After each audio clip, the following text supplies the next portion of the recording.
Hey everyone, welcome to Group Text. With me today is actress and comedian Lauren Lapkus, who has been in such hit TV shows and movies as Orange is the New Black, Bob's Burgers, Crashing, and Jurassic World. Currently, Lauren can be seen in the new movie Another Happy Day, which is now available on Prime Video. This is crazy. She is also the host of the podcast, yes, multiple, Haunting, Raised by TV, Threedom, and... because, you know, 3 is enough. Why not have 4?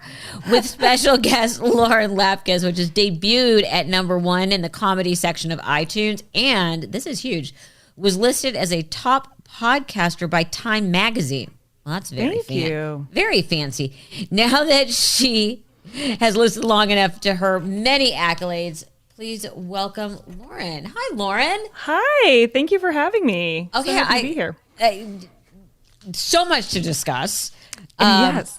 By the way, and we're going to get to your podcast with special guest, which might be the funniest freaking idea I have heard in so long, but we're going to get to that.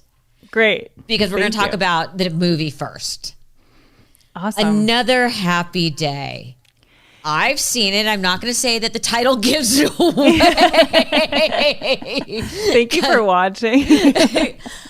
Because the title doesn't really give it away. You play a woman, Joanna, who has recently become a mother and is, which I understand, is questioning everything in her life.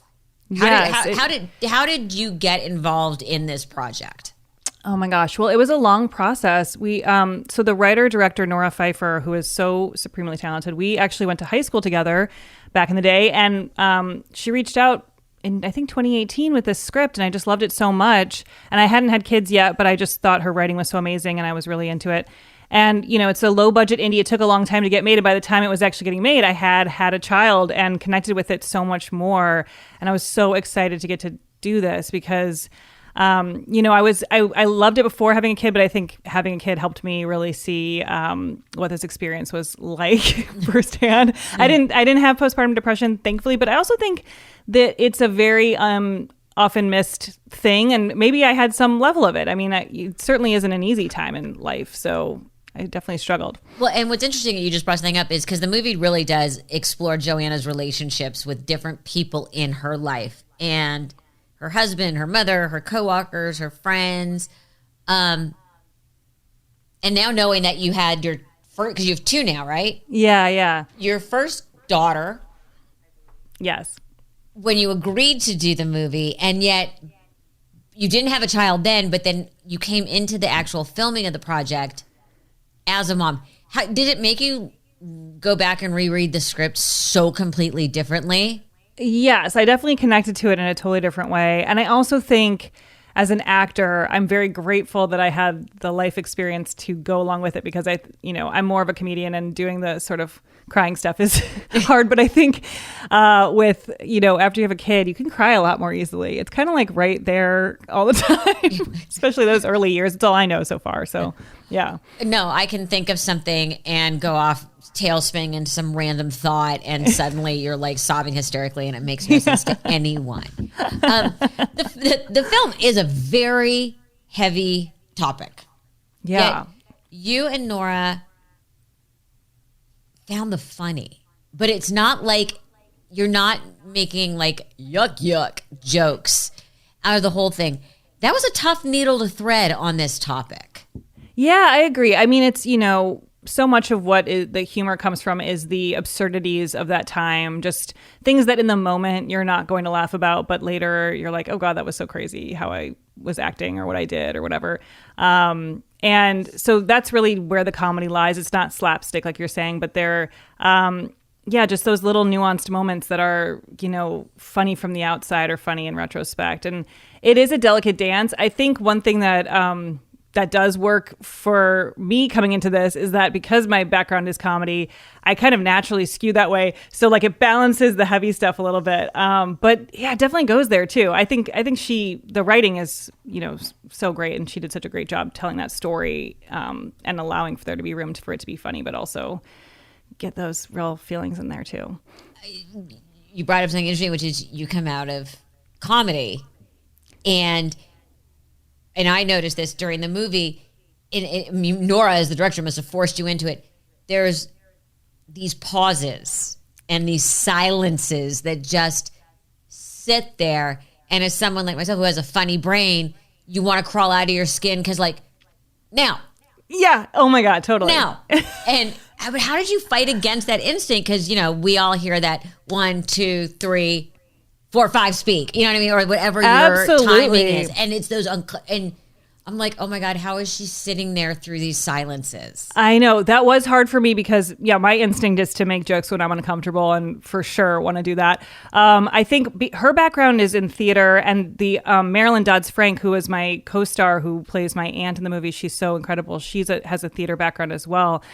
And so most of what we were doing felt like a play because Nora would do these long shots where we would get to go do the whole scene in one take, which is not always something that people allow you to do. So it really was sort of like doing a scene on stage where you allow for there to be, natural pauses and even pauses that start to get uncomfortable, but then, someone decides to say something. But it was really fun to get to play that. I was definitely intimidated coming into it with those theater people because they have such a language and way of, communicating, and I don't really have that background. And then it was really fun to kind of balance that with my background, You please, I come out of TV, and I come out of cable, so I understand the not being relate to anything that has a budget. I'm that girl. Ooh, we have $3. Fantastic. Someone passed the potato chips. You brought up, which I didn't know, that you and Nora knew each other from high school. Were you both funny, or were you friends with a capital F, friends with a small f, or was it sort of tangential? Oh, look, I didn't know you were in the same yearbook as me. Oh, yeah. I would say friends with a small f because she was 2 years older than me, and I really admired her. She was in the plays and stuff, and we were in a group that kind of hung out. But yeah, I was younger and probably less cool. But yeah, we both were funny. She's very naturally funny, and I was definitely class clown. Can't stop talking in school kind of thing. So, or just always wanting to make a joke to make the teacher laugh, and can't hold back. How did you get here from Evanston?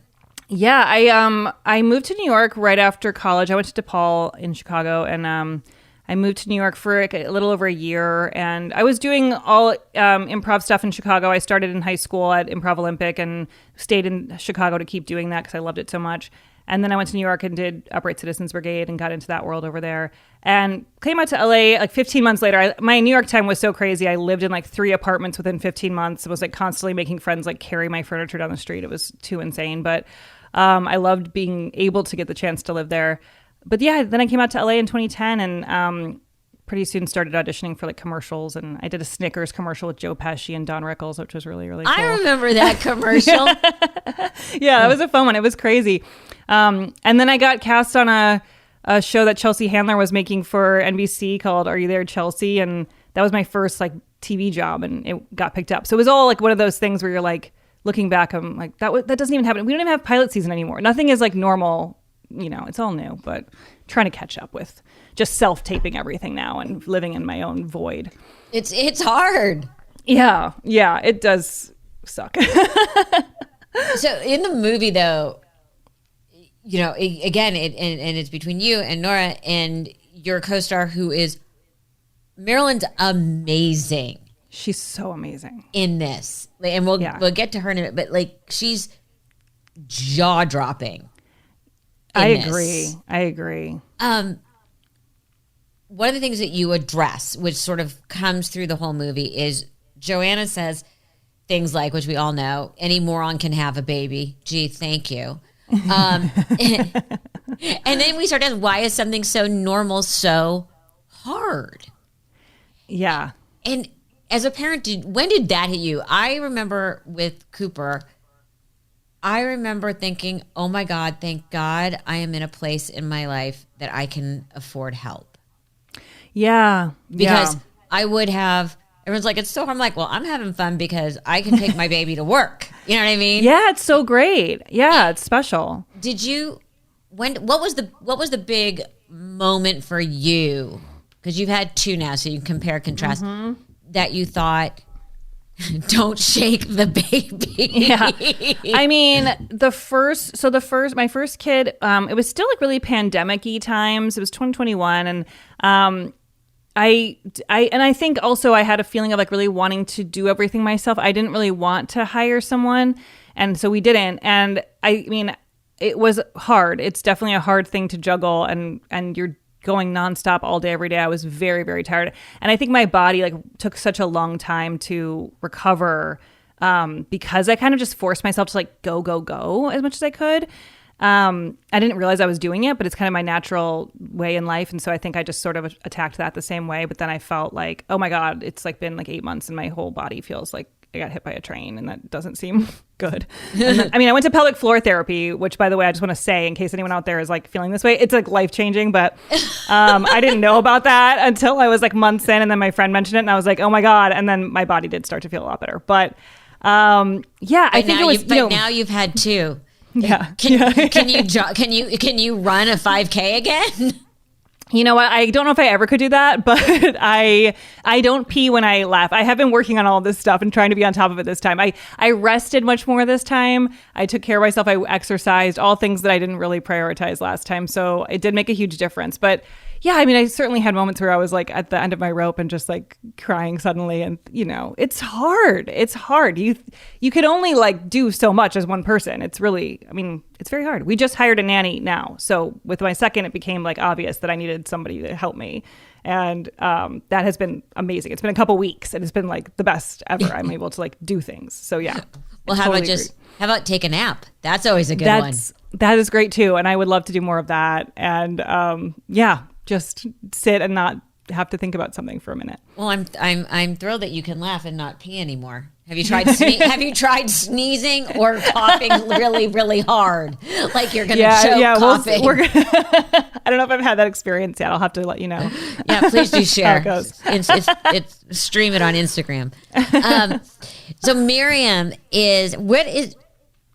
I always get so jumbled up when I'm trying to ask these questions. Did you know her before? And it's kind of a yes or no. Yeah, no, I didn't. And Nora actually wrote the movie with both of us in mind. So if that informs your opinion of her. I mean, she is like such an incredible actress. They had done a play together and spent a lot of time together in the dressing room that they shared for like months. And Nora got so inspired. And Marilyn is one of the most interesting people I've ever talked to. Like just sitting outside talking to her and she'll just say the most unexpected thing. Well, the reason I say it's like a yes or no, because the chemistry is so lovely. And oh, thank you so much. Sorry, I kept talking when I should have just literally No. You're here to talk. I'm here to just kind of like continue the conversation and try and keep my brain, going in the same direction. Which for me, I see a lot of squirrels. They're fucking everywhere. I don't know about you, but I see a lot of squirrels too. There is an infestation of squirrels. What was it like? Was there the instant connection when you guys first met? Because it's fascinating in the film, and I think this comes to good acting, good writing, and directing. You feel the connection from the beginning, but the space is allowed throughout the movie to let it grow. Yeah. The chemistry grows. What was it like the first time you guys did a table read together? Oh man, it was really interesting. Because she had this theater background, her script was all marked up with all these things, and mine was like, read this. Like I literally have like, I didn't have like some approach like she did, and I was like, wow, she's like an actor. She's an adult. Yeah, and I was totally inspired by that. But I also found it so interesting because I knew that Nora wrote the character with her in mind. I maybe expected her to be similar to the character. She was in certain ways, but she also. She's like she's got a bit of an edge in a way that the character doesn't have. Like a sort of like the character's very confident, but she has like just an ease and a confidence in the world, and she's seen and done so much cool stuff. And I just loved hearing her talk. She had so many great stories about Chicago theater, like John Cusack, all those days with performing with all these great people. And it was just really great to hear. But one thing that was kind of great was that we shot in order, so we were able to build that chemistry naturally too. So it was a nice way to start, like getting to do that scene first where I meet her and she's, doesn't want to be around me. At least I didn't have to know her very well to feel that, But I love the fact that you shot in order, and I don't think people know that is so unusual. Yeah, it was really nice. Yeah, I've definitely been in things where we shoot the last scene first, and then you're like, okay, well, I hope that everything makes sense getting to that point. I hope this all will make sense in the end. What kind of research did you have to do, if any, for about postpartum depression? I mean, in the last, 5-6 years, like Brooke Shields' book came out about it, and it was very honest. And women have been speaking up a lot. You, like me, were very fortunate. We didn't have postpartum. Yeah. How did you research, and I'm not always a fan of that word, that aspect of Joanna's life to really understand on a profound level what it is? Yeah, I mean, talking to friends was my most important research, I would say. I've definitely read things about postpartum and had heard about it, especially going into pregnancy. I was very aware of it and was nervous that I might experience it and wanted to be on top of that in whatever way you can be, or be aware that it could happen.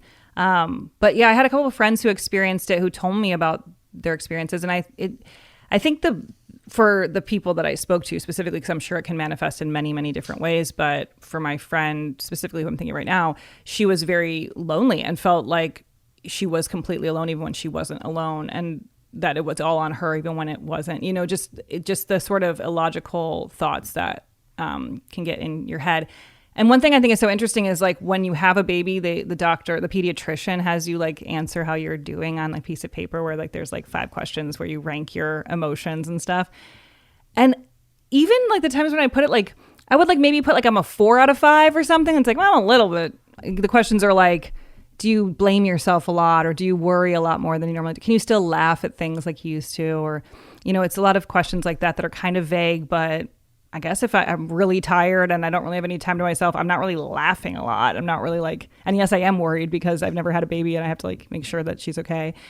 You don't really still get much feedback on the survey. Like I think they kind of like look it over and move on. So like it's a really hard thing for people. Like it feels like people don't get noticed a lot in that experience. And it's scary to speak up about it, that if you're having a hard time, you don't necessarily want to like tell everyone. So it's really easy for it to go undiagnosed or just be missed by the ones around you. My friends and I always used to joke that there's a million guides to pregnancy, and taking you through right up through the moment that they hand you the baby and here's this instruction book, and then they hand you the baby and go like, remember to make sure the car seat's put in right. Yes. What it's crazy. You have just let me loose with a very small human. It's truly the weirdest feeling to like no leave manual. The hospital. Yeah. No, and it's true. You can read everything about your pregnancy. You can understand like the exact size the baby is and all the things you're going to be feeling and what you should do in this time. And then like, yeah, really once the baby's born, it is really up to you. And even if you did have time, even if you did have a book, you're not going to have time to read it. Like it's like no one's explaining anything, and it's scary. Yeah. It's overwhelming. It's like here, good luck. Yeah. Thank you. Just so you know, the postpartum depression comes back in different ways as you get further and further along in parenting. The teenage years are more like depressing because like, why did I do this? I'm so scared of that period of time when everyone gets mean.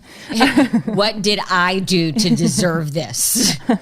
Why did I not think before I had the baby that one day a version of me would be being horrible to me? Oh my God. So true.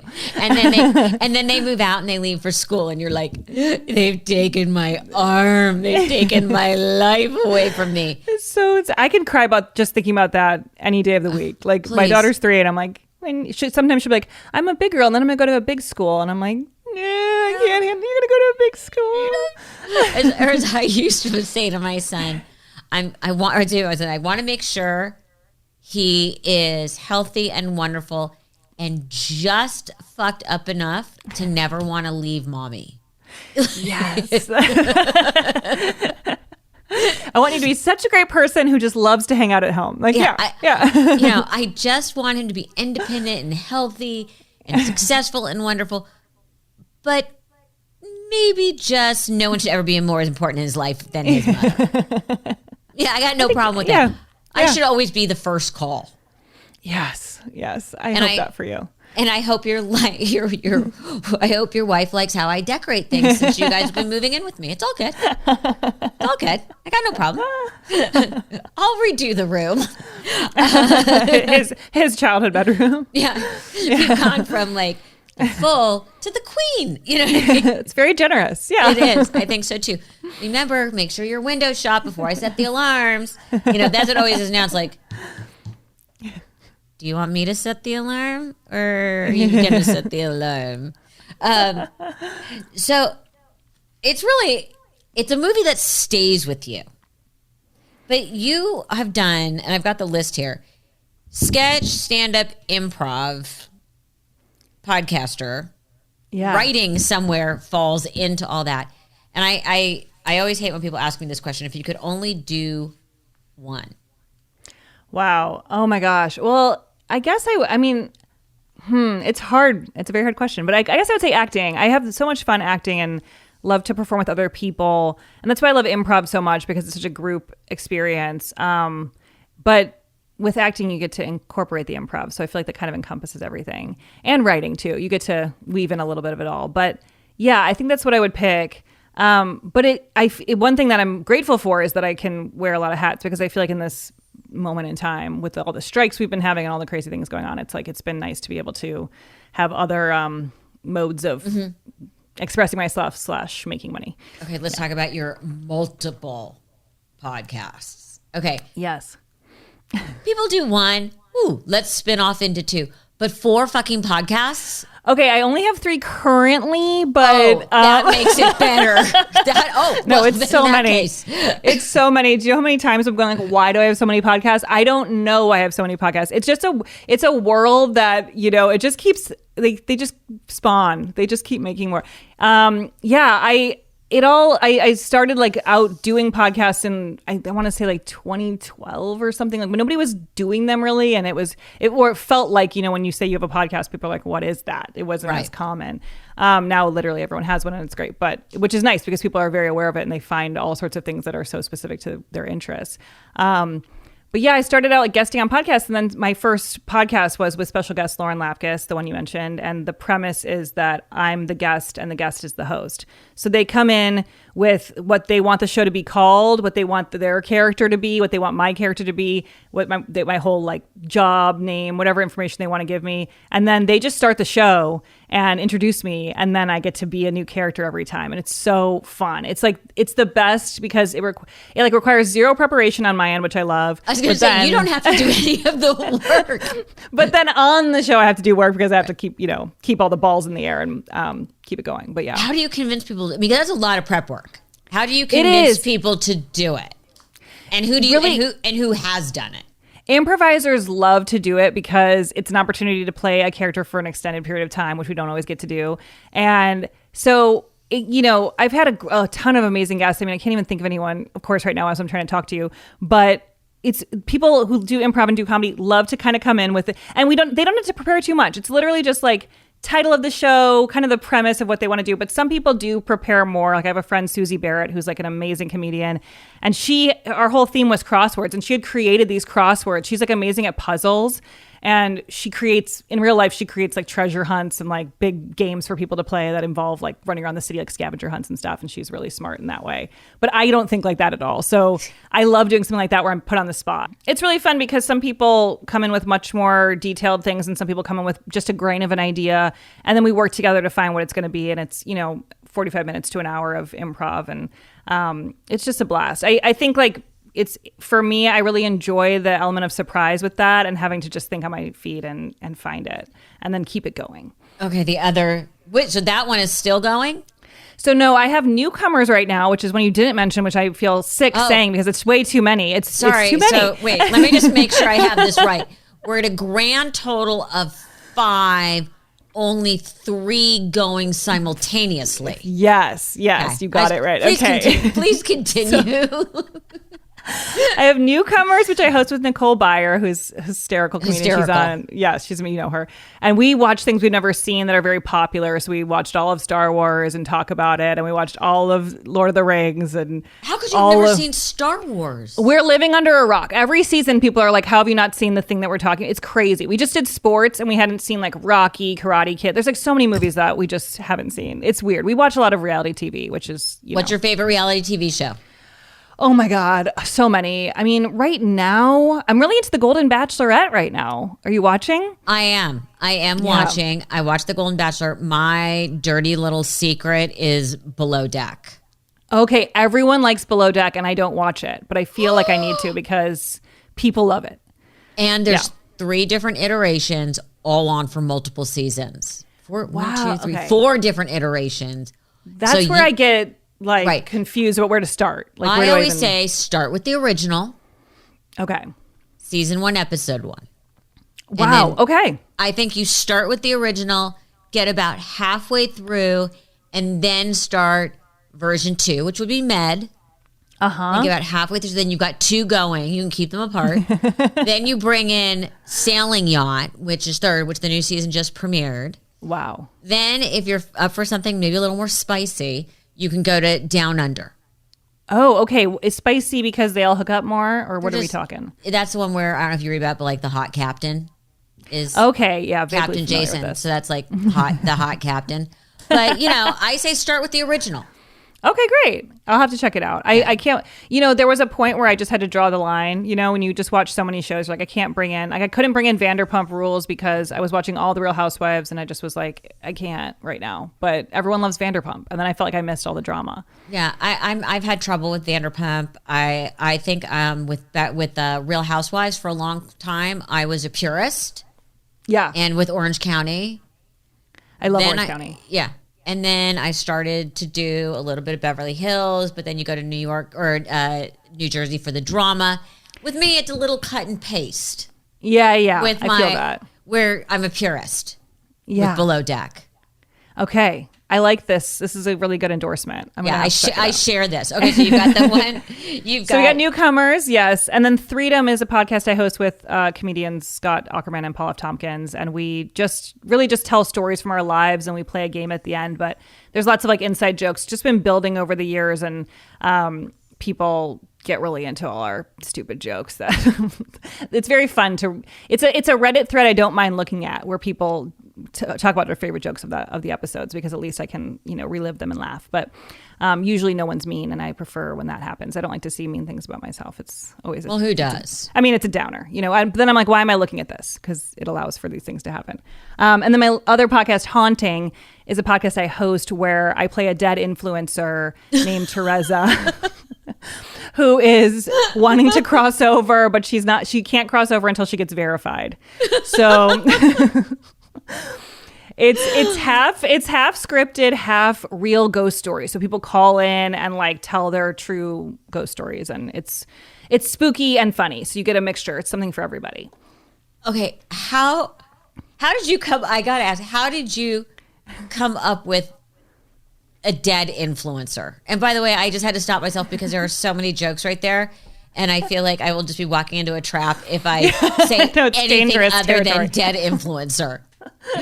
Yes, keep to the script on that one. Yeah. It's all my parts are written by Aaliyah Welsh. She's so hysterical and she's amazing. And this character is like so fleshed out considering how superficial it sounds.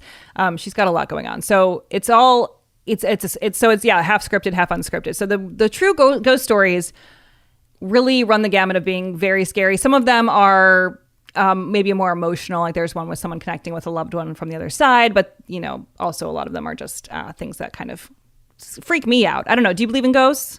Half and half. My mother believed in ghosts and was very like, she had like the paranormal people come into her apartment in New York and amazing, all that crazy stuff. I don't know what I think. I think there is some sort of energy. But for me, everyone's always like, oh, do you hear your mother's voice? I'm like it fucking stopped. Really? Could you tell the voice in my head to shut up? I know you don't like my bangs. You know what I mean? I don't know. Do you believe in ghosts? I think there's something. Yeah. But the ones that freak me out are when you're somewhere and someone goes like, oh, at night they hear the child running or the baby crying. Or I can't. No, that freaks me out so much when there's like, if you stay somewhere where they're like, this place is known to be haunted. Like I can't handle that.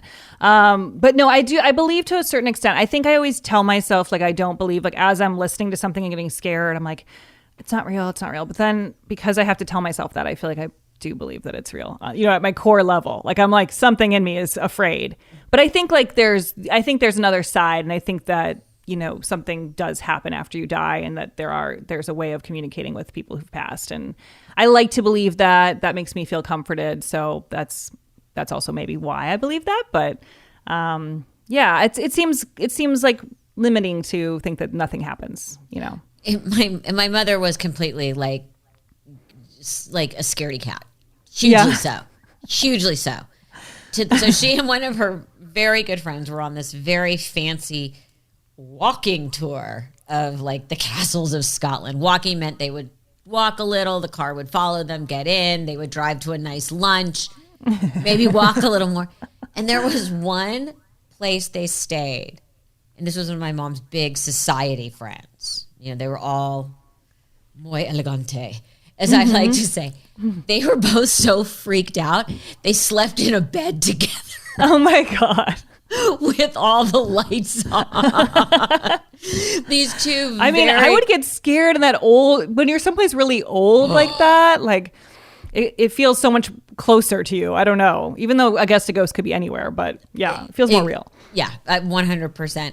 What's the weirdest one? By the way, do you sleep with the lights on when you're traveling, when you're on the road?